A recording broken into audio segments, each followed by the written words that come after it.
స్తోత్రం. దేవునికి మహిమ కలుగును గాక. హల్లెలూయా, హల్లెలూయా.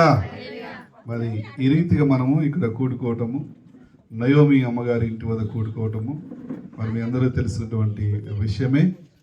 మరి జక్క చెంచమ్మ గారు అంటారు మన ఇక్కడ. ప్రభు నమ్ముకున్న తర్వాత నయోమిగా పిలువబడుతూ ఉన్నారు. కాబట్టి మరి ఆమెను జ్ఞాపకం చేసుకుంటూ ఈరోజు జ్ఞాపకార్థ ఆరాధన జరుపుకుంటూ ఉన్నాం.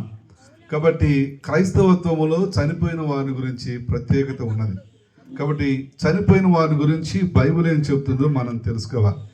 క్రైస్తవ జీవితంలో, క్రైస్తవత్వంలో మరి మరణం తర్వాత ఏమిటి, అసలు మరణం అంటే ఏంటి, మరణం ఎందుకు వస్తుంది, కాబట్టి మరణం తర్వాత ఏం జరగబోతుంది మనం ఈ లోకంలో ఉంటుండగానే తెలుసుకోవాలి.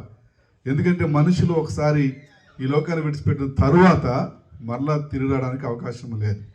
కాబట్టి దేవుడు మనుషులు ఒక్కసారే పుట్టాలి, ఒక్కసారే చనిపోవాలని నిర్ణయించాడు. కాబట్టి మనం దీన్ని గ్రహించాలి, గమనించాలి. కాబట్టి ఈ రోజున నయోమి గారు మరి మనం చూస్తూ ఉన్నాం. జక్క చెంచమ్మ గారు మరి దేవుని సన్నిధిలో పరలోకములో విశ్రాంతి పొందుతూ ఉన్నారు, నెమ్మదిలో ఉన్నారు, విశ్రాంతిలో ఉన్నారు, నిద్రలో ఉన్నారు. మనము ఈ మధ్య కాలంలో చూస్తూ ఉన్నాం యూట్యూబ్లో మరి ఇరాను, ఇజ్రాయెల్ దేశం, అమెరికా దేశం యుద్ధం చూస్తూ ఉన్నాం. కాబట్టి TV9 వాడు నేరుగా మాట్లాడాడు. TV9 నేరుగా చెప్పాడు, ఇదిగో యేసు ప్రభు వారు ఇక్కడే పుట్టాడు. వీళ్ళు యూదులు ఎవరు అంటే యేసు ప్రభు వారు శారీరకంగా పుట్టినటువంటి ఆ జనాంగము, ఆ జాతి. కాబట్టి యేసు ప్రభు వారు ఇక్కడ పుట్టాడు. మరి యేసు ప్రభుని కలిగి ఉన్నటువంటి వీళ్ళకు మరి యుద్ధాల్లో అపజయము లేదు, వీళ్ళు ఓడిపోరా అని చెప్పేసి TV9 పెద్ద కార్యక్రమం దీని మీద చేశాడు. కాబట్టి యేసు ప్రభు గురించి రాబోతున్న రోజుల్లో ప్రపంచం అంతా తెలిసేది. యుద్ధాలు ఇంకా అయిపోలే ఇజ్రాయెల్ దేశంలో. ఇజ్రాయెల్ వినికిడి, వారి జీవితం ఎట్లా ఉండేది అంటే ప్రారంభం నుండి వారి దేవుని ప్రజలే, కానీ వారు ఎంతో బాధను అనుభవించారు, ఎన్నో శ్రమల గుండగా వెళ్ళారు, చుట్టూ శత్రువులు. అయితే వాళ్ళు ఏం చేస్తున్నారంటే శత్రువులు లేకుండా అందరిని నిర్మూలిస్తూ ఉన్నారు. కాబట్టి దేవుడు వారి పక్షాన యుద్ధం చేస్తూ ఉన్నాడు. కాబట్టి మరి ఈ నయోమి గారు ఇప్పుడు ఎక్కడున్నారంటే ఆ దేవుని సన్నిధిలో ఉన్నారు. హల్లెలూయా, హల్లెలూయా. కాబట్టి ఆమెను జ్ఞాపకం చేసుకుంటూ మనం కొన్ని విషయాలు ఈరోజు నేర్చుకుందాం.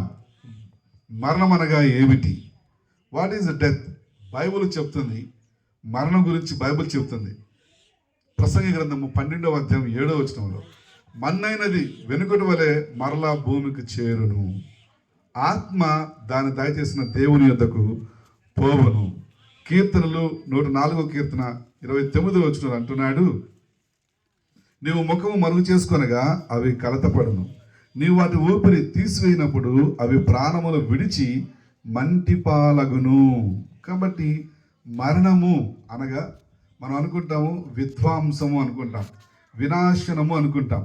మరణము అంటే వేరు చేయబడటం, వేరు చేయబడటం. మన కుటుంబం నుంచి, మన ఇంటి నుండి, మన ప్రాంతము నుండి, మన ఈ భూభాగము నుండి మనుషులు వేరవుతూ ఉన్నారు. కాబట్టి మనం చూస్తూ ఉన్నాం, మనం మనుషులు ఉన్నాము అంటే మనం ఒక రూపాయి చూస్తున్నాం, ఒక రూపాయి వైపు రెండు ఉంటాయి, అచ్చు బొమ్మ రెండు అటువైపు ఇటువైపు ఉంటుంది. అలాగే మనిషి జీవితంలో మరణం ఎలా ఉన్నదో పరలోకము, నరకం అనేవి కూడా ఉన్నాయి. కాబట్టి చాలామంది వీటిని నమ్మరు. చాలామంది అంటారు మనుషులు చనిపోతే ఇంకా ఏముండదులే, ఇదంతా మిథ్యలే అనుకుంటారు.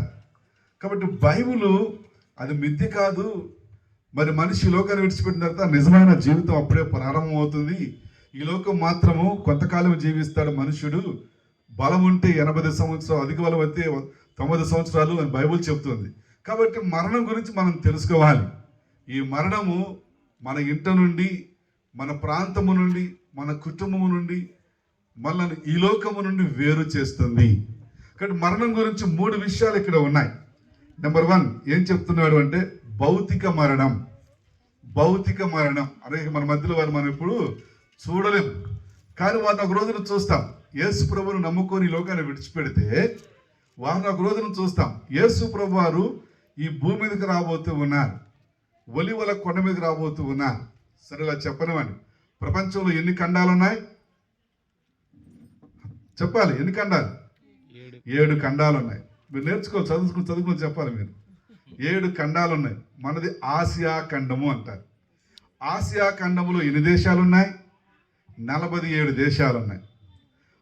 మన భారతదేశంలో ఆంధ్ర రాష్ట్రము, తెలంగాణ రాష్ట్రము, తమిళనాడు రాష్ట్రము, కర్ణాటక రాష్ట్రం ఎట్లా ఉందో అలాగనే ఆసియా ఖండం ఉంది. మనం ఆసియా ఖండంలో ఉన్నాం. ఆసియా ఖండంలో ఉన్నటువంటి దేశాల్లో భారతదేశం ఒకటి, భారతదేశం ఇటువైపు ఉంటుంది, ఇజ్రాయెల్ దేశం ఒకటి. కాబట్టి యేసు ప్రభు పుట్టింది మన ఖండంలో పుట్టాడు. అయితే తెల్లోళ్ళు, ఇంగ్లాండ్ వాళ్ళు లేదంటే అమెరికా వాళ్ళు యేసు ప్రభువును చూసి ముందు ఈయన నిజమైన దేవుడు తెలుసుకొని ఈయన మా దేవుడు అనుకున్నారు. కాబట్టి యేసు ప్రభు వారు వాళ్ళ దేవుడు అయిపోయాడు. వాస్తవానికి ఆయన పుట్టింది ఎక్కడంటే మన భూభాగంలో, మన ఖండములో, మన ఆసియా ఖండం. ఆసియా ఖండంలో 47 దేశాలు. అందులో ఒక దేశం మనది, ఇంకో దేశం ఇజ్రాయెల్ దేశాన్ని. కాబట్టి యేసు ప్రభు వారు మన భూభాగంలో పుట్టాడు. ఆయన మన దేవుడు, మనం గుర్తించలేదు కాబట్టి తెల్లల దేవుడు అయిపోయాడు. కాబట్టి ఇక్కడ మరణం అనేది మనం చూస్తున్నాం. మొదటిగా భౌతిక మరణం. భౌతిక మరణం అనగా శరీరం నుండి ఆత్మ వేరైపోవటం. ఇక మనము ఏం చేస్తామంటే మట్లో పెట్టేస్తాము, లేదా కాల్ చేస్తాము. ఇప్పుడు ప్రభుత్వం కొత్తగా ఏం చేస్తారు, మిషన్స్ పెట్టారు కదా. మిషన్స్ పెట్టేవారు, బటన్ నొక్కితే అక్కడ బాటిల్ ఆలం చేస్తే మొత్తము ఎముకలు కూడా సున్నమైపోతున్నాయి, బుగ్గి అయిపోయింది అనమాట.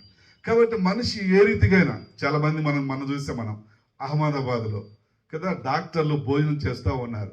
వారి యొక్క అంతస్తులో భోజనం చేస్తూ ఉన్నారు. మొత్తం 10 బిల్డింగులు ఉన్నాయి. అన్నీ కూడా 10 బిల్డింగులు ఉంటే 6 బిల్డింగులు వారు లంచ్ టైం భోజనం చేస్తూ ఉన్నారు. వారు ఏం తప్పు చేశారు మనం ఆలోచన చేస్తే? ఇప్పుడు ఫ్లైట్లో ఉంటున్న వాళ్ళంటే మనందరం ఫ్లైట్ ఎక్కాం. చూడండి, ఒక్కసారిగా బ్లాస్ట్ అయింది, ఎవ్వరు బ్రతకల. అందరూ వారిని ఎట్లా గుర్తిస్తున్నారు అంటే బ్రతుకున్న వారి కుటుంబ సభ్యుల DNA తీసి వాళ్ళతో మ్యాచ్ చేసి చూసి అప్పుడు ఈ బాడీ మీద అప్పగిస్తున్నారు. అంటే మరణం అనేది ఏ రీతిగానే వస్తుంది మనిషికి. వాళ్ళు విమానం ఎక్కారు చూడండి, అప్పుడు వరకు ఆయన బ్రిటిషు ఆ యొక్క పౌరసత్వం కలిగిన వ్యక్తి అహ్మదాబాద్ వచ్చాడు.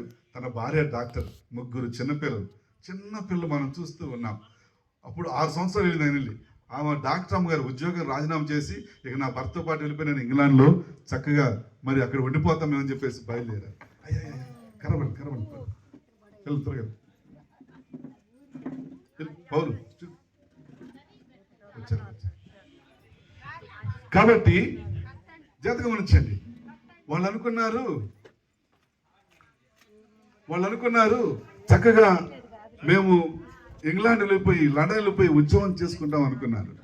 కానీ ఫ్లైట్ అలా లేచిన కొద్ది నిమిషాలకే దెబ్బకు బ్లాస్ట్ అయిపోయింది. ఎవరూ మిగలలేదండి, అందరూ చనిపోయారు. ఏ ఒక్కరూ మిగలలేదు. ఎంత భయంకరమైన పరిస్థితి అంటే మరణము చూడండి ఎలా వస్తుందో. మరణం చూడండి. చాలా మంది మరి సముద్రం మీద ప్రయాణం చేస్తూ ఉంటారు. మన దగ్గరగా 2000 కార్లు ఏమండి సముద్రం మీద చేపలు పట్టే జాలర్లు 3-4-5 రోజులు సముద్రం లోపలికి వెళ్ళి అన్నం తినకుండా ఈత కొట్టుకుంటూ వస్తారు. అటువంటి వారు సముద్రంలో తమ ప్రాణాలను కోల్పోతారు. మరణం అనేది ఎక్కడైనా వస్తుంది, ఎక్కడ దాక్కున్నా వస్తుంది. సద్దాం హుస్సేన్ అనుకున్నాడు కదా, నేను ఈ యొక్క ఏమండి బాంబు షెల్టర్లో ఈ యొక్క మరి బాంబాలో దాక్కుంటాను, నన్ను ఏం చేయలేదు అమెరికా జార్జ్ బుష్ నన్ను ఏం చేయలేలే అని అనుకున్నారు. మనం చూసాం కదా అమెరికా వాళ్ళది B-2 వచ్చేసేసి ఆ ఫ్లైట్ కనబడదంట, ఇన్విజిబుల్. 11,000 కిలోమీటర్లు ప్రయాణం చేసిందంట. ఆ ఫ్లైట్ మన మీద వెళ్తున్నప్పుడు మనకు కనబడదంట. ఆ బాంబులు ఎట్లా అంటే భూమిలోనికి 100 అడుగుల లోతులకు వెళ్ళిపోయి మొత్తం బ్లాస్ట్ చేస్తారు. అంత విధ్వంసకరమైనవి. కాబట్టి మనుషులకు మరణము ఏ రీతిగానో వస్తుంది. నెంబర్ 1 భౌతిక మరణం. మన నుంచి మనం ఎంతగానో ప్రేమిస్తాం, ఎంతగానో మనల్ని తల్లి చూసుకుంటారు, తండ్రి చూసుకుంటారు, ఏమైనా ఎంతగానో భార్యాభర్తల ప్రేమ, ఏమైనా పిల్లల ప్రేమ. కాబట్టి భౌతికంగా మరణం అనేది ఏం చేస్తుందంటే మనల్ని వేరు చేస్తుంది. ఈ లోకంలో ఎవరో శాశ్వతంగా ఉండలేరు. ఇక్కడ మనం చూస్తూ ఉన్నాం. గాంధీ మహాత్ములు, ఎన్టీ రామారావు గారు, ఏమైనా పెద్ద నాయకులు ఈ లోకంలో వచ్చినారు. రాజశేఖర రెడ్డి గారు కావచ్చు, ఎవరైనా ఇందిరాగాంధీ గారు కావచ్చు, ఎవరైనా ఈ లోకంలోకి వచ్చారు. వారి లోకంలో శాశ్వతంగా ఉన్నారా? లేరు. లేకుంటే మళ్ళీ వాళ్ళు పుట్టారా? పుట్టలేదు. వాళ్ళు ఒక్కసారే జన్మించాలి, ఒక్కసారే మరణించాలి ఈ లోకములో. కాబట్టి బైబిల్ చెప్తుంది మరణించిన తరువాత మన జీవితం అప్పుడే ప్రారంభమవుతుంది. నిజమైన జీవితం బైబిల్ చెప్తుంది. నిత్యత్వంలో యేసు ప్రభువును పోలి ఉంటాం. కాబట్టి వాక్యం చూస్తున్నాం ఈ రోజున. మరణం అనేది నెంబర్ 1 భౌతిక మరణం, నెంబర్ 2 ఆధ్యాత్మిక మరణం, అనగా దేవుని నుంచి మన ఆత్మ దూరం అవటం, నెంబర్ 3 శాశ్వత మరణం అంటారు. శాశ్వత మరణం అంటే మనిషి చనిపోయిన తరువాత ఆ యేసు ప్రభువును తెలుసుకుంటే నిత్యత్వంలో ఆయనతో యుగాలు ఉంటాం. ఆ యేసు ప్రభు మన జీవితంలో లేనప్పుడు ఏమవుతుందంటే మనము నరకానికి వెళతాం. కాబట్టి ఇది మనను ఆందోళన చెందించేది కాదు, భయపెట్టేది కాదు. బైబిల్ చదివితే మనకు అర్థమవుతుంది, చరిత్ర చూస్తే మనకు అర్థమవుతుంది. కాబట్టి రైతులైన మనం పరిశీలన చేస్తే మనకు అర్థమైపోతాం. రైతులు భూమిలో గింజ విత్తితేనే ఆ గింజ చస్తేనే ఫలిస్తుంది. అది మంచి పంట కావచ్చు, చెడు పంట కావచ్చు. ఆ గింజ మనం నేలలో ఆ పొలంలో వేస్తే ఆ ఇత్తనము చనిపోవాలి, అవునా కాదా? ఆ ఇత్తనం చనిపోతేనే ఫలిస్తుంది. అలాగనే మనుషులు ఈ లోకంలో చనిపోతేనే ఏమండి పరలోకమా నరకమా అనేది బైబిల్ ముందుగానే చెప్పేసేసాడు. హల్లెలూయా! బైబిల్ దేవుడు ముందుగానే చెప్పేశాడు. కాబట్టి ఆ దేవుడు యేసుక్రీస్తుగా ఈ లోకానికి వచ్చాడు 2000 సంవత్సరాల క్రితం. ఇప్పుడు మనం చెప్పుకున్నాం కదా ఆసియా ఖండం అని, మన ఖండం అని చెప్పుకున్నాం కదా, 47 దేశం చెప్పుకున్నాం కదా. ఇజ్రాయెల్ దేశంలో జన్మించాడు 2000 సంవత్సరాల క్రితం.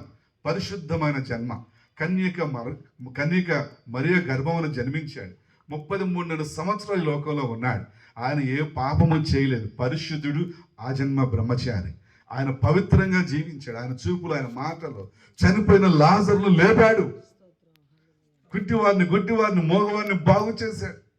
ఆయన దేవుడు అనుటకు, ఆయన మాట అనుటకు ఆయన చేసిన క్రియలు కార్యాలే. ఆ తర్వాత ఆయన పట్టుకున్నారు. ఆయన చెప్పాడు, ఇదిగో నా రాజ్యం వేరు, రాజ్యం వేరు, ఇదిగో నేను దేవుణ్ణి. ఆయన క్రియల ద్వారా మనం చూస్తున్నాం. లాజరును చనిపోయిన లాజరు లేపడం ద్వారా ఆయన దేవుడిని మనం చూస్తున్నాం. తోమ వచ్చి మై లార్డ్ మై గాడ్, నా దేవా నా ప్రభు అని చెప్పడం మనం చూస్తున్నాం. కాబట్టి యేసుక్రీస్తులో మనం దేవుణ్ణి చూడొచ్చు. ఆయన పట్టుకున్నారు. బైబిల్ ఆయన సజీవుడిగా ఉన్నప్పుడు బైబిల్ చెప్తుంది, వాక్యం సెలవిస్తుంది. యోహాను సువార్తలో మనం చూస్తే 1వ అధ్యాయము, యోహాను సువార్త 1వ అధ్యాయము 29వ వచనంలో ఇలా మాట్లాడుతూ ఉంది. 29వ వచనంలో ఇలా చూస్తూ ఉన్నాం. 29వ వచనం, మరునాడు యోహాను యేసు తన వద్దకు రాగా చూచి, ఇదిగో లోక పాపమును మోసుకొని పోవు దేవుని గొర్రె పిల్ల. ఎంత గమనించండి, యేసు ప్రభుని గురించి దేవుని గొర్రె పిల్ల అని బైబిల్ చెప్తూ ఉన్నది. ఎందుకు? పాపం మనం చూస్తూ ఉన్నాం, పాపం యొక్క నిర్వచనం చూస్తూ ఉన్నాం, పాపం అనగా ఏంటో చూస్తూ ఉన్నాం, మరణం అనగా ఏంటో చూస్తూ ఉన్నాం, మరణం అంటే ఏంటో చూస్తున్నాం, మరణం అనగా నిర్వచనం చూస్తున్నాం. అసలు ఆ మరణం యొక్క మూలము, ద ఆరిజిన్ ఆఫ్ డెత్, మరణం యొక్క మూలము ఏంటో మనం చూద్దాం. మరణం యొక్క మూలం ఏమిటంటే ఆజ్ఞ అతిక్రమమే పాపం, పాపాల జీతము మరణము. కాబట్టి మనుషులు దేవుని ఆజ్ఞలు విడిచిపెట్టేశారు, దేవుడు చెప్పినట్టుగా జీవించడం మానేశారు. మానవ జీవితంలో పాపం ప్రవేశించింది. పాపం అంటే మనందరూ తెలుసు, అబద్ధం ఆడటము పాపం, మోసం చేయటము పాపం, లంచగొండితనము పాపం. కాబట్టి మనిషి జీవితంలో పాపం వచ్చేసేసింది. ఆ పాపము నుండి బయటపడటానికి మనుషుడు చేయనటువంటి పనులు ఏవీ లేవు, అనేకమైనవి చేస్తూ ఉన్నాడు. తన పాపం నుంచి బయటపడటానికి మనుషులు బలిస్తూ ఉంటారు, ఎన్నో మొక్కుతూ ఉంటాం, ఎన్నో మొక్కుబళ్ళు మనం చెప్తూ ఉంటాం, ఎన్నో చేస్తూ ఉంటాం, ఎంతో ప్రయాసపడుతూ ఉంటాం. పరిశుద్ధంగా జీవించడానికి, మోక్షం పొందుకోవడానికి, మోక్షం కోసం ఎన్నో త్యాగాలు చేస్తూ ఉంటాం. మన బంగారాన్ని ఇస్తుంటాం, మన ధనాన్ని ఇస్తుంటాం, మన పాస్తులు ఇస్తుంటుంటాం. కానీ ఇవేవి మనిషిని పవిత్రం చేయటం లేదు. బైబిల్లో మనం చూస్తే ఏమండి, హేబేలు కాడి నుంచి హేబేలు గొర్రె పిల్లను వధించాడు తన పాపం నుంచి బయట రావడానికి. పాత నిబంధన అంతా కూడా బళ్ళు మనం చూస్తూ ఉంటాం.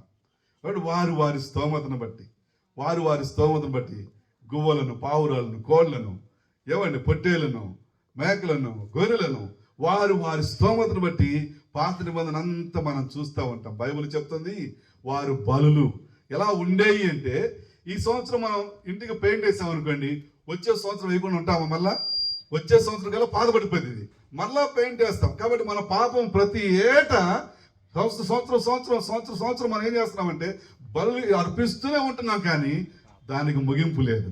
కాబట్టి పాపము మనిషి నుంచి దూరం కావటం లేదు. కాబట్టి పాపము లేని ఆయన పాపం కోసం ప్రాణం పెట్టాలి, పాపము లేని ఆయన తన రక్తం చిందించాలి. కాబట్టి ఎందుకు మనము పశువుల రక్తం చిందిస్తున్నామంటే వాటికి పాప పుణ్యాలు తెలియవు, అవి అనింద్యములు, వాటిలో ఎటువంటి దోషం లేదు. కాబట్టి మన దోషాన్ని వాటి తల మీద పెట్టి వాటి ఒంటి మీద పెట్టి వాటిని మనం బలిస్తున్నాం. మన పక్షాన అవి మన పాపాల కోసం అవి చనిపోతూ ఉన్నాయి. కాబట్టి ఏటేట ఇజ్రాయెల్ దేశం ఇది చేస్తూ ఉంటారు, ఇది చేస్తూ ఉంటారు. వాళ్ళ దగ్గర ఇంక చెప్పనవసరం, ఒక కాలువలా పారుతూ ఉంటుంది ఆ యొక్క పశువుల యొక్క రక్తం. కాబట్టి దేవుడు దీని ప్రారంభం నుంచి దేవుడే చేశాడు, దేవుడు తయారు చేశాడు దీన్ని, దేవుడి విధానం పెట్టాడు. ఎందుకు పెట్టాడంటే చివరిగా ఆ దేవుడు ఈ లోకానికి వచ్చి ప్రపంచ మానవులందరి కోసం, మన ముప్పాళ్ళ కోసమే కాదండి, ప్రపంచంలో ఉన్న మానవాళ్ళందరి కోసము ఆ దేవుడే సిలువనెక్కాడు. ఆ దేవుడు ఎముకలలో ఒక్కడు కూడా విరవబడలేదు. అయితే ఆయన చివరి రక్తము బొట్టు వరకు సిలువలో కార్చబడ్డది. హల్లెలూయా. అందుకే ఇక్కడ చూస్తూ ఉన్నాం యోహాను సువార్త 1వ అధ్యాయంలో 29వ వచనంలో చెప్తున్నాడు చక్కగా. అక్కడ చెప్తూ ఉన్నాడు, ఇదిగో లోక పాపములను మోసుకొని పోవు దేవుని గొర్రెపిల్ల. లోక పాపము మనందరి పాపాలు. కాబట్టి ఈ లోకంలో ఎవరు చెప్పగలరా నాలో పాపము లేదని? ఎవరు చెప్పలేము. ఏదో ఒకసారి మనము కోపడుతుంటాం. ఇప్పుడు కోపడతాము, కోపంలో చెయ్యనని చేస్తాం, అంటే పాపాన్ని మనం అనుమతిస్తూ ఉన్నాం. కాబట్టి పాపము ఆజ్ఞ అతిక్రమమే పాపం. ఏదైతే అమ్మ నాన్న అయ్యేది చేయొద్దు అంటారో అది మనం చేస్తాం, అదే పాపం. అవిధేయతే పాపం, లోపడకపోవటమే పాపం, మాట వినకపోవటమే పాపం, రెక్లెస్నెస్ అంటారు. కాబట్టి దేవుడు ప్రపంచంలో ఉన్న మానవాళి కోసము యేసుక్రీస్తుకి లోకానికి వస్తూ ఉన్నాడు. మనము ఈ జిల్లాలో ఉన్నాం, మనం పక్క జిల్లాకి వెళదాం, పక్క రాష్ట్రానికి వెళదాం, పక్క దేశానికి వెళదాం. ప్రపంచంలో ఉన్న 270 దేశాలకు వెళ్ళినా, ఎక్కడికి వెళ్ళినా కూడా యేసు తప్ప రెండో పేరు లేదు, రెండో నామం లేదు, యేసు. అక్కడికి వెళ్ళినా వాళ్ళు కూడా ఇదే చెప్తారు, యేసయ్య మా పాపాల కోసం చనిపోయాడు, యేసయ్య మా పాపాలను మమ్మ నుంచి వేరు చేశాడు, యేసయ్య మా కోసం బలి అయిపోయాడు. కాబట్టి దేవుడు ఈ లోకానికి వస్తూ ఉన్నాడు. ఎందుకోసం అంటే మానవులు అనుకుంటారు ఈ లోకమే శాశ్వతము, ఈ జీవితమే శాశ్వతము, దీని తర్వాత ఇంకేమి లేదనుకుంటున్నారు. ఇక్కడ బైబిల్ చెప్తుంది ఇది శాశ్వతం కాదు. కనిపిస్తున్న లోకము, కనిపిస్తున్న ఆకాశము, కనిపిస్తున్న దీనిని దేవుడు ఒకానొక సమయంలో కాల్చివేయబోతూ ఉన్నాడు. ఆ తర్వాత దేవుడు యేసుప్రభు వారు కొత్త ఆకాశాన్ని, కొత్త భూమిని సృష్టిస్తాడు. కాబట్టి వీటికి ముందుగా ఆయన లోకానికి వచ్చాడు, 2000 సంవత్సరాల క్రితం వచ్చారు. మనం ఏమంటుంటామంటే క్రీస్తు శకము, క్రీస్తు పూర్వం అంటాం. ఎందుకంటాము? క్యాలెండర్లో మనం చూస్తే ఏమండి యేసు దగ్గర నుంచే ప్రారంభం, క్రీస్తు శకము, క్రీస్తుకు పూర్వం. ఎందుకు చెప్తున్నాము? ఆయన చరిత్రకారుడు. హల్లెలూయా. కాబట్టి యేసు ప్రభు లేకుండా చరిత్ర విభజింపబడలేదు. జేమ్స్ శకం, జేమ్స్ పూర్వం చెప్పొచ్చుగా. కాబట్టి జేమ్స్ ఒక ordinary man, he did nothing. మనం ఎవరైనా ఏం చేయలా. యేసు ప్రభు అనేటువంటి మనుషుడు రోమా గ్రంథాల్లో, చరిత్ర గ్రంథాలు లిఖించబడ్డాది. యేసు ప్రభు అనే మనుషుడు చనిపోయి సమాధి చేయబడి 3వ రోజు తిరిగి లేచి, ఇదిగో 40 రోజులకు అనేకులు కనిపించి, ఇదిగో ఒలీవల కొండ నుంచి ఆరోహణమై వెళ్ళిపోతూ ఉన్నాడు. బైబిల్ సెలవిస్తుంది ఈ యేసు ఏ రీతిగా వెళ్ళాడో అదే రీతిగా తిరిగి వస్తాడు. హల్లెలూయా. కాబట్టి యేసు ప్రభువారు ఈ లోకానికి వచ్చి ఏం చేశాడంటే, ఎవరి యుద్ధాలు చేయలేదు, ఎవరి నిన్ను వల్ల నీ పొరుగు వారిని ప్రేమించమన్నాడు. యేసు ప్రభు ఏం చేశాడంటే మానవత్వాన్ని చాటాడు. ఈ రోజున మానవత్వము మంట కలిసిపోయిందంటమ్మా, అవునా కదా? మానవత్వం పోయింది, ఇక అన్ని తత్వాలు వచ్చాయి. ఏమండి? కులతత్వం, మతతత్వం, ఏమండి అన్ని రాజ్యం వెళ్తూ ఉన్నాయి. దేవుడేమో మానవత్వం చాటుతున్నాడు. ఆయన అన్నాడు, మిమ్మల్ని కుడిచెం మీద కొడితే ఎడం చెంప కూడా చేయించమన్నాడు. ఆయన అన్నాడు, మిమ్మల్ని పై అంగి ఎడితే 2 అంగులు ఇచ్చేసాడు అన్నాడు. ఆయన అన్నాడు 1 కిలోమీటర్ రమ్మంటే 2 కిలోమీటర్లు మీరు వెళ్ళండి అన్నాడు. ఇదే యేసు ప్రభు వారు బైబిల్లో నేర్పించింది. ఇదే మీరు చూడండి, చరిత్రలో చూడండి, క్రైస్తవులు ఎక్కడ కొట్లాడిని మనం చూస్తామా? ఎక్కడో చూడం. క్రైస్తవులు కొట్లాడి చూస్తాం మనం, ఎక్కడో చూడం. ఇక మిగతా అన్ని యుద్ధాలే. చూడండి, యుద్ధాలు అన్ని కొట్లాట్లే. కాబట్టి క్రైస్తవులు క్రీస్తుని వెంబడిస్తారు, ప్రేమను ప్రకటిస్తారు, క్రీస్తు తత్వాన్ని చూపుతారు, దైవత్వాన్ని చూపుతారు, మానవత్వాన్ని చూపుతారు. మీకు తెలుసో తెలియదు, మన దేశంలోనికి విద్య, వైద్యం వచ్చిందంటే ఇదిగో దేవుని నమ్ముకున్న సేవకులు ఈ దేశాన్ని రాబట్టి, ఈ దేశానికి వచ్చి వాళ్ళు వైద్యం నేర్పించారు, విద్య నేర్పించారు, దేవుని ప్రేమను చూపించారు. ఈ రోజున మన ప్రేమ మన ఇంటి మట్టికే పరిమితం. ఏమంటే అడుక్కునే వాళ్ళు వస్తూ ఉంటారు. ఏం చేస్తాం మనం వాళ్ళకి? సద్దన్నం వేస్తాం, సత్తిపప్పు వేస్తాం. ఎవరైనా అప్పుడే వేడివేడిగా ఉడిన అన్నం కూర వేస్తారు? ఎవరు లేరు. నేను వేస్తా. ఎందుకంటే నాకు బైబిల్ చెప్పింది కాబట్టి. బైబిల్ చెప్పింది. ఆయన అన్నాడు, నేను ఆకలి కొంటిని, మీరు నాకు అదేంది ప్రభువా, నువ్వెప్పుడొచ్చా మా ఇంటికి అన్నానికి, నువ్వెప్పుడొచ్చా మా ఇంటి ముందు అన్నానికి అంటే, అల్పులైన వీరికి మీరు చేస్తే నాకు చేసినట్లే. అల్పులైన వారికి పొద్దున వస్తారు, అమ్మా ఆకలి అవుతుందమ్మా అంటే రాత్రి మిగిలిపోయిన సద్వాసన వస్తున్నది. లేదంటే ఫ్రిడ్జ్లో 3 రోజులు పెట్టుకుని ఉంటాం. ఏం చేస్తాం? అది తీసుకొచ్చి చక్కగా ఇచ్చేస్తాం. ఇక ఆమెకి రెండో హోప్ లేదు కదా. అడుగున వాళ్ళకి రెండో హోప్ లేదు. వాళ్ళకి ఏం చేయాలి? వాళ్ళు తినాలి. అది అంటే మనం తినంది ఇతరులు పెడుతున్నామంటే ఎక్కడే మనలో స్వార్థం తెలిసిపోవట్లా, ఎక్కడే మనలో స్వభావం తెలిసిపోవట్లా. కాబట్టి ఇప్పుడు ఇక్కడ కూర్చున్న వాళ్ళు మీరు డోలంటే ఇప్పుడే మార్మర్స్ పొందండి. చాలా ప్రాముఖ్యం. ఏమండి, మనకు దేవుడు 2 పూటలు తినడానికి ఇచ్చాడు. అందులో ఒక పూట పేదవారు పెడితే ఇదే ప్రభువు నేర్పింది. ఇదే భారతదేశం వచ్చినటువంటి మిషనరీలు చేసిన పని. వాళ్ళ ఆస్తులు అమ్మేసుకొని ఇక్కడికి వచ్చి ఆస్తులు కొని ఈరోజు మనం గ్రౌండ్స్ అని, స్కూల్స్ అని, కాలేజ్ చూస్తున్నాగా, వాళ్ళు పెట్టినవే. మెయిన్ బజార్లన్నీ కూడా వాళ్ళయే. ఈరోజు టౌన్లో మెయిన్ చూస్తున్నాం కదా, అవన్నీ వాళ్ళు కొన్నాయే. వాళ్ళు పొందుకున్న లాక్కెళ్ళ వాళ్ళు ఈ లోకాన్ని విడిచిపెట్టారు, కానీ గుర్తుగా అన్నీ ఉన్నాయి. కాబట్టి యేసు ప్రభు ఏం చేశాడంటే ఈ లోకానికి వచ్చి తన ప్రాణం పెట్టాడు, తన రక్తము కార్చాడు. బైబిల్ సెలవిస్తుంది, లోక పాపములు మోసుకొని పోవు దేవుని గొర్రె పిల్ల. కాబట్టి మరణము ప్రతి ఒక్కరికి వస్తుంది. మరణము వేరవటం ఈ భూమి మీద నుంచి, కుటుంబం నుంచి. మరణము మనం భౌతిక మరణాన్ని చూస్తున్నాం, ఆధ్యాత్మిక మరణాన్ని చూస్తున్నాం. శాశ్వత మరణం అనగా అక్కడ దేవుడు అనడు, యుగాలు అగ్ని ఆరదు, పొరుగు చావదు. అక్కడ ఆ అగ్నిలో మనం యాతన పడుతూ ఉంటాం. అదే ఈ యొక్క నయోమి చెంచమ్మ గారి లాగా ప్రభుని అంగీకరించినట్లయితే, రక్షణ బాప్తిజం పొందితే, దేవుని కలిగి ప్రార్థనలో, వాక్యంలో, సంఘంలో చక్కగా యాకోబు గారు ఇస్తున్న పరిచయం మన పాలు భాగస్వామ్యం అయితే, ఏమండి బాప్తిజం పొంది దేవుల్లో ఉన్నట్టే మనం ఈ లోకం విడిచిపెట్టిన తర్వాత పరలోకంలో యుగాలు యేసు ప్రభుతో ఉండబోతున్నాం. హల్లెలూయా. యేసు ప్రభు చనిపోయి వెళ్ళిపోయాడు కదా, ఆ యేసు ప్రభు ఖచ్చితంగా ఈ భూమి మీదకు వస్తాడు. ఈ భూమి మీదకు వచ్చి యెరూషలేమును కేంద్రంగా చేసుకొని 1000 సంవత్సరాలు ఈ ప్రపంచాన్ని పరిపాలన చేస్తాడు. ఒక యెరూషలేమును కాదు, ప్రపంచం మొత్తం పరిపాలన చేస్తాడు. ఆయన పరిపాలనలో నీతి న్యాయాలు ఉంటాయి. ఎక్కడ ఆధార్ కార్డు కోసం నువ్వు 5,000 10,000 లంచం ఇవ్వనవసరంలా. నీకు వస్తున్న పెన్షన్ కోసం నువ్వు లంచము ఇవ్వనవసరం లేదు. ఏమండి, దేనికోసం నువ్వు ఏ లంచాలు ఎవరికి ఇవ్వనవసరం లేదు. యేసు ప్రభు అంటేనే. కాబట్టి ఎందుకు ఇది జరుగుతుందంటే, ఆ దేవుడు ఆయన యొక్క గుణగణాలు ఏంటో ప్రపంచం చూడాలి. ఒట్టి మాటలు కాదు, ప్రపంచము చూడాలి దేవుని గుణగణాలు. కాబట్టి బైబిల్ పొందుపరిచాడు. 2000 సంవత్సరాల నుంచి ఒకటే బైబిల్ మారలా. తరాలు మారాయి, మనం మారాం, మన తాత ముత్తాతలు మారారు, మనం కొంతకాలం ఉంటాం. నయోమి గారు వెళ్ళిపోయారు, నయోమి గారి పిల్లలు వస్తారు, ఇంకా తరాలు రాబోతున్నాయి. కానీ బైబిల్ ఒకటే. బైబిల్ మారదు. ఎన్ని సంవత్సరాలు, ఎన్ని తరాలైన బైబిల్ మారదు. ఆ యొక్క విలువలు మారవు, ఆ యొక్క దేవుని యొక్క విలువలు, గుణగణాలు మారవు. కాబట్టి ఆయన ఈ లోకంలో పరిపాలన చేస్తాడు. ఆయన పరిపాలన మనం చూస్తూ ఉంటాం కదా. ఆధార్ కార్డు లేక ఎంతో మంది 10 సంవత్సరాలు 15 సంవత్సరాలు ఉన్న వాళ్ళు ఉన్నారు.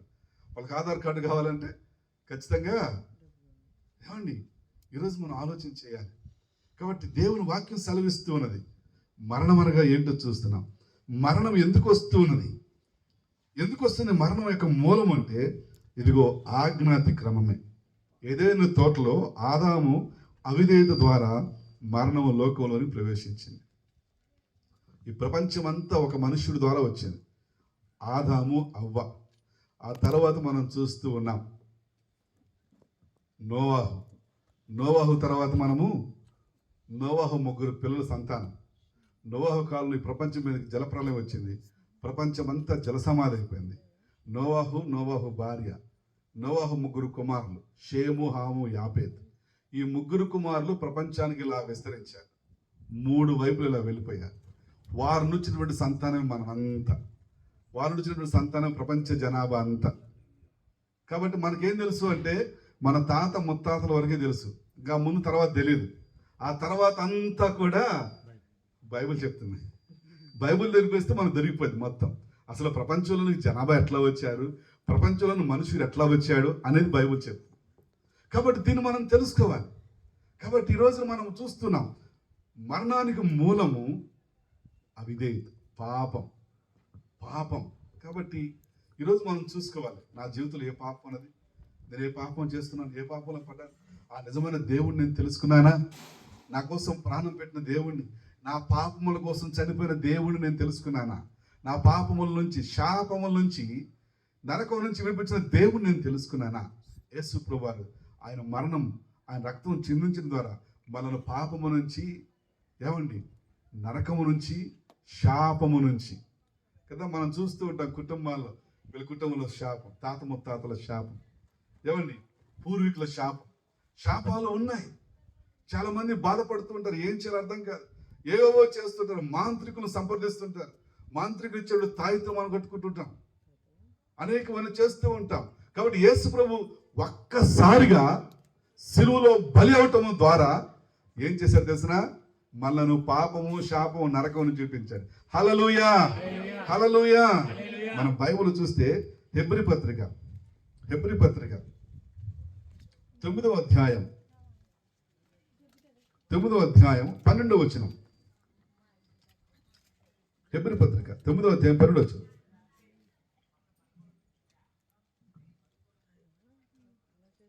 ఫిబ్రవరి 9:12. మేకల యొక్కయు కోడల యొక్కయు రక్తముతో కాక తన స్వరక్తముతో ఒక్కసారి పరిశుద్ధ స్థలములో ప్రవేశించను. హల్లెలూయా.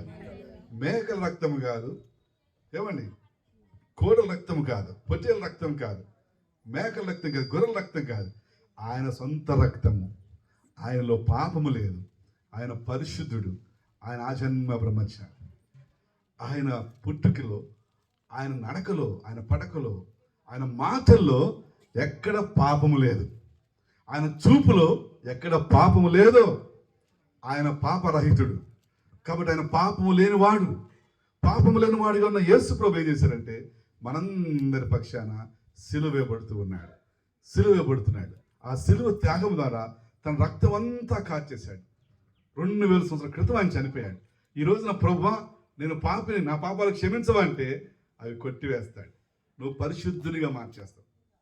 ఎలాగ సాధ్యం ఇది చెప్పండి, ఎలా సాధ్యము చెప్పండి. ఇలా చెప్పనివ్వండి, మీకు అర్థం ఇలా చెప్పనివ్వండి. మీరు చాలామంది డోక్రా గ్రూపులో ఉన్నారు కదా, చాలామంది డోక్రా గ్రూపులో ఉన్నవాళ్ళు ఉన్నారు, చాలామంది గవర్నమెంట్ ద్వారా ఇల్లు కట్టించుకునే వాళ్ళు కూడా ఉన్నాం కదా. ఇంతకుముందు గవర్నమెంటే మీకు 5 లక్షలు ఇస్తామని కట్టినారు కదా. ఆ తర్వాత ప్రభుత్వాలు మారినప్పుడు ఏం చేస్తారంటే, కొత్త ప్రభుత్వం వచ్చేటప్పుడు మీ డోక్రా రుణం అంతా మేము మాఫీ చేస్తామంటారు. మీకు ఇల్లు కట్టుకున్నారు కదా, లోన్ ఇచ్చాం కదా, లోన్ అంతా మాఫీ చేస్తామంటారు. మాఫీ చేశారా చేయలేదా? 5 లక్షలు 3 లక్షలు మాఫీ చేశారు కదా. మళ్ళీ కథమని అడిగారు, ఎప్పుడన్నా అడిగారా? ఇంక అడగరు. యేసు ప్రభువారు 2000 సంవత్సరాల క్రితమే మన పాపాలన్నీ సిలువ రక్తంలో మాఫీ చేసేసేసాడు. హల్లెలూయా. అర్థమైంది మన భాషలో? 2000 సంవత్సరాల క్రితం.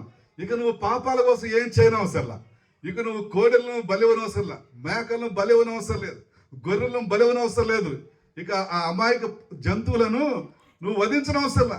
2000 సంవత్సరాల క్రితము మన పాపాల కోసం 2000 సంవత్సరాల మనం పుడతామని, 2025 మనం పుడతామని, 2030 మన పిల్లలు పుడతారని, 2040 మన పిల్లలు పుడతారని, 2050 మన పిల్లలు పుడతారని దేవునికి ముందే తెలుసు. కాబట్టి ఆయన ముందుగానే మన కోసము మన పాపాలను మాఫీ చేయడానికి ఆయన రక్తాన్ని చెందించాడు.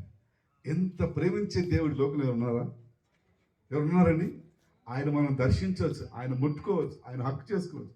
ఆయన మన వల్ల 2 చేతులు కలిగి ఉన్నాడు, మన వల్లే ఆయన ఒక తలకాయగలడు, ఒక ముక్కు, 2 చెవులు.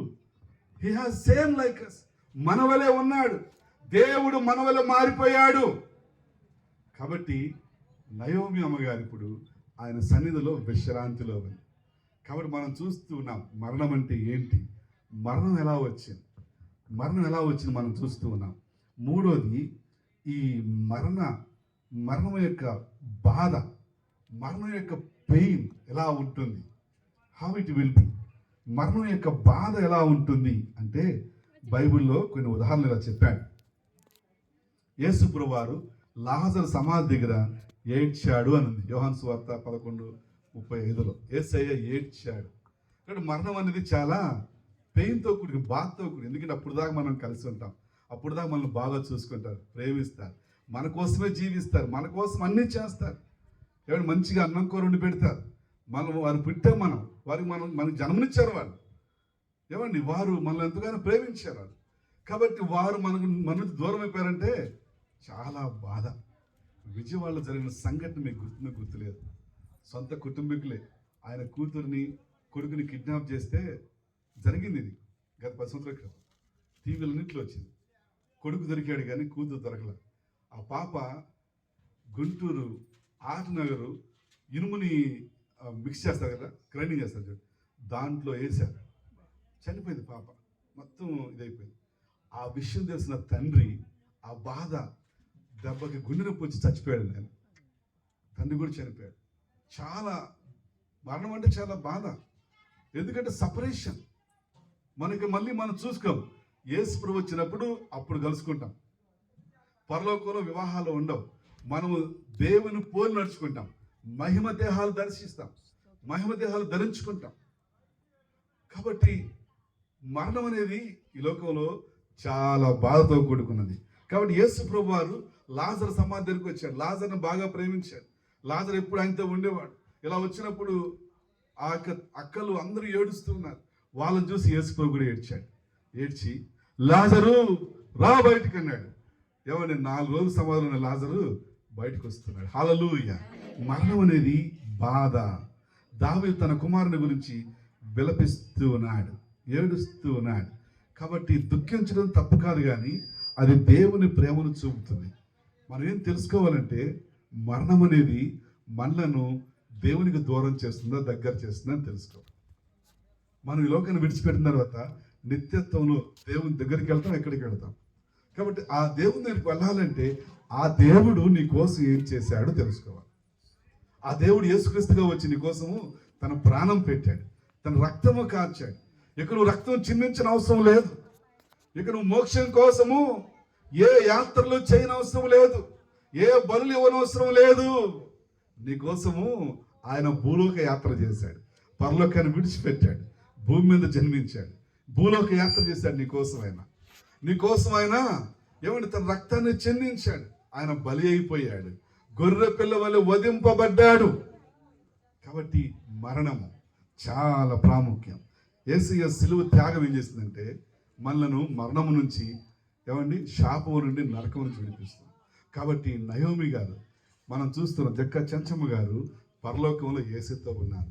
యేసయ్య భూమి మీదకి వచ్చినప్పుడు మొదట వాళ్ళే వస్తారు. ఎవరైతే యేసయ్యను నమ్ముకొని చనిపోతారో మొదట వాళ్ళు వస్తారు. ఆ తర్వాత భూమి మీద ఉన్న మనము మేఘముల మీద కొనిపోబడతాం. అర్థమవుతుందా? ముందు మనం పోము, ముందు మనం ఆయన సన్నిధికి చేరం. ఎవరైతే క్రీస్తునందుండి మృతులవుతారో వారు మొదట లేతురు అని బైబిల్ చెప్తుంది. 2000 సంవత్సరాల కానించి ఇప్పటి వరకు యేసు ప్రభువును నమ్ముకొని చనిపోయిన వారు ఉన్నారు చూడండి, వాళ్ళందరూ లెగుస్తారు. మన ఇంట్లో చనిపోయిన వాళ్ళందరూ, మన తాత ముత్తాతలు అందరూ లెగుస్తారు. వాళ్ళు యేసుని నమ్ముకుంటే ఆయనతో వస్తారు. లేకపోతే తీర్పు దినమున వాళ్ళు లెగుస్తారు. తీర్పులు అందరూ వస్తువులు పడతారు. రా, నీ గురించి పలానా రోజున జేమ్స్ యాకోబు గారు మీ ఊరికి వచ్చి సువార్త ప్రకటించారు. నయోమి గారు, చెంచమ్మ గారు వాక్యం చెప్పారు. ఆ రోజు యేసు ప్రభు గురించి మాట్లాడారు. ఆ రోజు మరణ పునరుద్ధానం గురించి మాట్లాడారు. ఆ రోజు పరలోకం గురించి, నరకం గురించి మాట్లాడారు. మీరు విన్నారా? విన్నామండి. మరి అంగీకరించారా? లేదండి, మా కుటుంబం ఒప్పుకోవాలి, మా గ్రామం ఒప్పుకోవాలి, ఎవరు ఒప్పుకోలేదండి. కాబట్టి పక్కన నిలబడండి. ఏమండి జరగబోయే నేను చెప్పేది బైబిల్లో ఉన్నాయి, క్షుణ్ణంగా లిఖించబడి ఉన్నాయి. చక్కగా బైబిల్ కొనుక్కోండి, 350 రూపాయలు. చక్కగా కొనుక్కొని చదువుకోనండి. బైబిల్ చదువుకోండి, మొత్తం బైబిల్ చదవండి, అర్థమవుతుంది. దేవుడు క్షుణ్ణంగా లిఖించి పెట్టాడు మన కోసం. మనం ఆయన తెలుసుకోవాలని, నయోమి గారు తెలుసుకున్నట్లుగా మనం ఆయన తెలుసుకొని, ఆయన నమ్ముకొని మోక్షములో యుగ యుగాలు ఆయనతో ఉండాలని. ఈ భూమి మీద యుగ యుగాలు ఉండలేము మనం. ఈ భూమి బలం ఉన్నంత వరకే. బలం ఉడికిపోయిన తర్వాత చనిపోతాం, మట్టి చేయబడతాం, కాల్చివేయబడతాం. ఆ తర్వాత మన ఆత్మ ఎక్కడ ఉండబోతుంది? యేసు ప్రభువు నిత్యత్వంలోన, యుగ యుగాలు నరకములోన. కాబట్టి ఈరోజు మనం తీర్మానం తీసుకుందాం, తెలుసుకుందాం, ప్రార్థన చేసుకుందాం. ప్రార్థన. Thank you Jesus. ప్రభా నీకు వందనాలు అయ్యా. తల్లి నయోమి గారి దగ్గరికి వస్తూ ఉన్నాం అయ్యా. మరణం అంటే ఏంటి మీరు మాకు చెప్తూ ఉన్నారు అయ్యా. మరణం ఎందుకు వస్తుంది మీరు మాకు చెప్తూ ఉన్నారు. భౌతిక మరణం, ఆధ్యాత్మిక మరణం, శాశ్వత మరణాన్ని మేము చూస్తూ ఉన్నాం. తండ్రి సహాయం చేయండి. కూర్చున్నవారు, వింటున్నవారు అయ్యా, నయోమి గారు లోను లేటి కుటుంబంలో మీరు తీర్చండి అయ్యా. ఎవరైతే మీ వాక్యం వింటూ ఉన్నారో అయ్యా, యేసయ్యా మిమ్మల్ని తెలుసుకుంటూ సహాయం చేయండి. మీరు మా కోసం 2000 సంవత్సరాల క్రితం ఈ లోకానికి వచ్చారు. ఈ లోకంలో మీరు సంచరించారు, ఈ లోక యాత్ర మీరు చేశారు, యెరూషలేములో మీరు తిరిగారు ప్రభువా. అయ్యా మా కోసము ప్రభువా మీరు సిలువకు అప్పగించబడ్డారు, మీరు రక్తము కార్చారు ప్రభువా. అయ్యా మీరు మీ ప్రాణాన్ని పెట్టారు నాయన. అయ్యా మీ యొక్క చివరి రక్తము పట్టు వరకు సిలువలో కార్చారు, చనిపోయి సమాధి చేయబడి 3 రోజులు లేచిన దేవుడవు మీకు స్తోత్రాలు నాయన.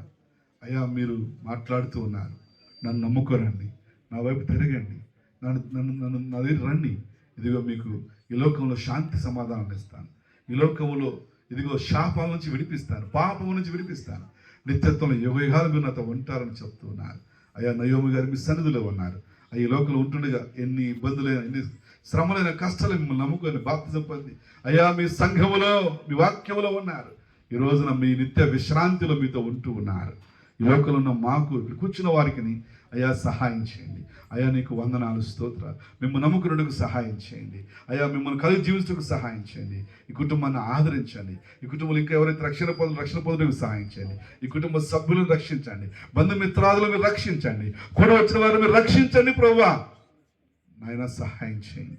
లోకం ముగింపులకు వెళుతూ ఉన్నాం ప్రభువా. ఈ లోకం ఎప్పుడు యుద్ధాలు రాబోతున్నా, 3వ ప్రపంచ యుద్ధం ఎప్పుడు రాబోతుందో మాకు తెలియదు నాయన.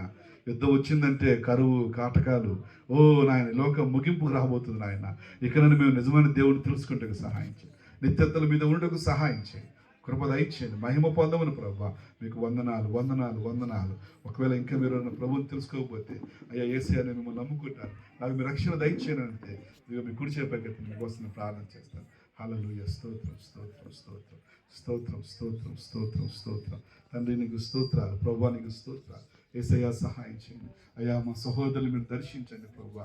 అయ్యా కనికరించండి ప్రభువా. అయ్యా చేతులు ఎత్తినటువంటి సహోదరులు, వీరి కుటుంబాలు నిత్యత్వంలో మీతో అయ్యా మేము కలిసి ఉందుము గాక. అయ్యా మీరు ప్రతి పాపమును, శాపము ఇప్పుడు యేసయ్య నామములో కొట్టివేయబడును గాక. తండ్రి సహాయం చేయవు నాయన. ఈ ప్రాంతాన్ని మీరు వెలిగించండి. ఎంత ప్రేమ గలవాడు.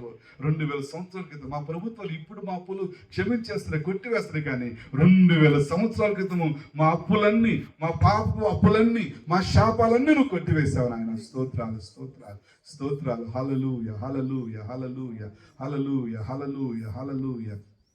ప్రభువా సహాయం చేయండి. యేసయ్య సహాయం చేయండి. చేతులు బిడ్డ కోసమే ప్రార్థిస్తున్నాను ఆయన. వారి కుటుంబాలను మీరు దర్శించండి, వారికి మీ కృప దయచేయమని ప్రార్థిస్తూ ఉన్నాను యేసయ్య. అయ్యా వందనాలు, వందనాలు, వందనాలు తండ్రి. అయ్యా స్తోత్రాలు, స్తోత్రాలు. నాయన 10 మంది బిడ్డలు మీరు దర్శించండి ప్రభువా. మీ కృప దయచేయండి. ఈ ప్రాంతాన్ని ప్రభు మీరు ప్రేమిస్తున్నారు, మమ్మల్ని ప్రేమించినట్లే ఈ బిడ్డలు మీరు ప్రేమిస్తున్నారు. మీ ప్రేమను తెలుసుకోవడానికి సహాయం చేయండి. మీ నిత్యత్వంలో మీతో ప్రభువా బిడ్డలు మీ కుటుంబాలు అందరం ఉందుము గాక. అయ్యా అడ్డుపడుతున్న ప్రతి ఆటంకము యేసు నామములో ఇప్పుడే కూలిపోవును గాక. వారి హృదయాలు తెరవబడును గాక. మీ ఆత్మ నింపబడుదురు గాక. మీకు సాక్ష్యం నిలబడుదురు గాక. అంటే సహాయం చేయండి అయ్యా. మా తల్లి గారిని విడిచి వెళ్ళే కుటుంబీకులందరినీ ఆదరించి మహిమ పొందమని, చేతులతో బిడ్డలు వారి కుటుంబాలు గొప్ప రక్షణ కార్యాలు జరిపించమని యేసయ్య శక్తిగల నామంలో ప్రార్థిస్తున్నాము తండ్రి. ఆమేన్.